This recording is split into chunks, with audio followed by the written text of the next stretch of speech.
Los borregos de Correa dicen: con Correa estábamos mejor. El gran cazabobos de la Revolución Ciudadana, confundir la deuda con riqueza. Así que revisemos un par de datos. En 2006, cuando Correa llega al poder, el gasto del sector público era del 20% del PIB. El prófugo, en 2014, lleva este gasto a más del 40% del PIB, gracias a la bonanza petrolera. En otras palabras, duplicó el tamaño del Estado, lo que conduce a varios problemas. Si aumentas el gasto en función del aumento del precio del barril de petróleo, que no es un ingreso constante, al terminarse la bonanza petrolera, deberías bajar el gasto porque ya no tienes los mismos ingresos. Pero bajar el gasto es casi imposible porque significa eliminar subsidios, despedir gente, disminuir la obra pública, etc. Lo más impopular para un gobierno. En 2006, el precio del barril de petróleo comenzó a aumentar, llegando a costar más de $110 cada barril. Pero el 2014 ese precio empezó a caer, llegando a costar hasta casi $20 cada barril de petróleo en el 2016. Por eso es que en los últimos 2 años de gobierno el prófugo estuvo desesperado. Se cogió la plata del IES, comenzó a endeudarse más y nos dejó un problema enorme para varias generaciones de ecuatorianos. Porque esa deuda no la va a pagar Correa, lo vas a pagar tú, ecuatoriano promedio, tus hijos y también tus nietos. Los correístas insisten que Correa inauguraba una obra cada día, aunque en los primeros 2 años no se levantó ni siquiera un poste. Sin embargo, querido correísta promedio, es importante que sepas que todas esas escuelas, hospitales, carreteras y medicinas aún no han sido pagadas en su totalidad.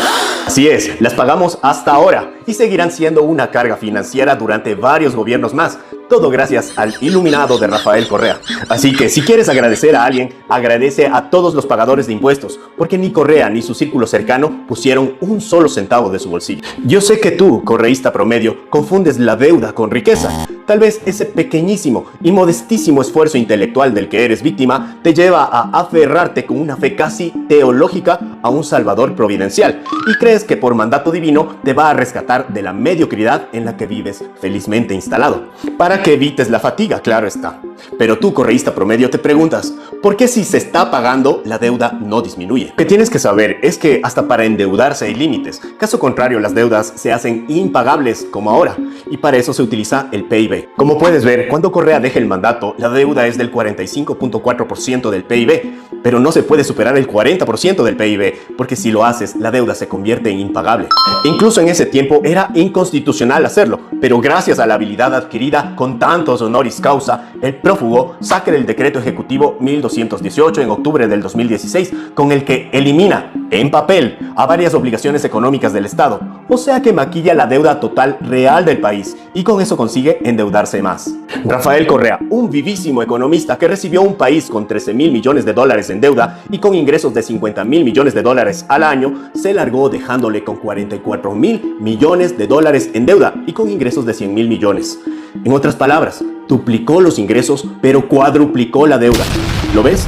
Eso es confundir la deuda con riqueza, la pinche tarjetita de crédito. Pero tranquilo, eso no es todo lo que nos tiene cagados. En 2008, a Rafael Correa no le dio la gana de pagar la deuda externa, pese a tener los fondos suficientes por la bonanza petrolera. No lo hizo porque simplemente no le dio la gana. Es como si te prestaran dinero, lo tomas y luego dices, no les voy a pagar y te vas corriendo. ¿Cómo le llamamos a eso? Claro, todo el Ecuador quedó como un país tramposo, a imagen y semejanza del presidente de ese tiempo. Esto ocasionó que el riesgo país se dispare a más de 4.500 puntos, además de las sanciones que conlleva ser tramposo. La consecuencia de un riesgo país alto es que se hace más difícil que te presten dinero para pagar precisamente la deuda que dejó el chuchaqui de la farra de Correa.